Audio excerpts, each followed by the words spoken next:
Well, obviously in AV production, we cover audio video production, right? Audio and video together, but when we really look at it, we're focusing more heavily on the video aspect of that. And so we were noticing a gap in the instruction that we were able to offer to kids.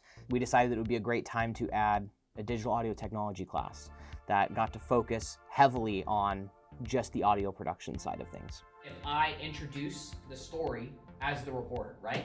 So I'm gonna start out with, I have been with the station for X. Primarily the type of work that we're doing in my class are podcasts, but also audio packages, because that's what we're best set up to do, and it aligns really well with the other content that Lubbock ISD-TV students produce. Generation Podcast has in the past been strictly a podcast show, but because of our new digital audio technology class, we can really expand on it, and we plan to. The variety of content is going to drastically expand.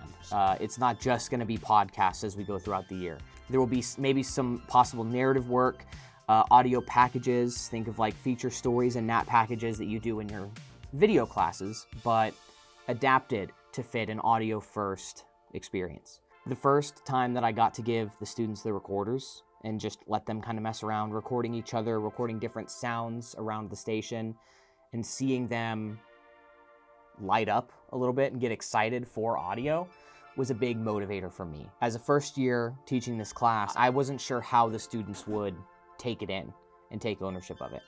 And since then, I mean, I know it's only been a couple weeks of class, but we've had multiple students really embrace the podcast format and then produce some really original and unique content. We have some competitions in Skills USA that we can enter in. We will also be able to still compete in competitions with the Student Television Network at their STN convention. We plan to go and compete in their podcast competitions. Last year we won first place for Crazy Eight's podcast, and I'm really hoping to do well again this year. For the better part of this morning, I walked around the streets of Tampa, Florida.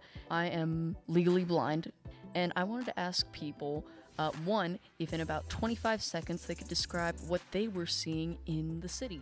I might be biased as the teacher of the class, but I'm really glad that we were able to offer another class that can kind of differentiate the content that we're teaching and reach a wider array of students and get them introduced into what Lubbock ISD-TV has to offer. Everyone and their mom has a podcast these days, right? Podcasts are super popular, but if you have the right skills in audio production, there's a whole wide array of jobs that you can go into. You can go into audio engineering, whether you're recording with musicians or singer-songwriters and things like that, to mixing and mastering different records. You could also go into running live sound for events, anything from live music to TED Talks and convention presentations and keynote speakers, things like that. Anything where sound has to be amplified to an audience, there is someone or some people there running the audio for that.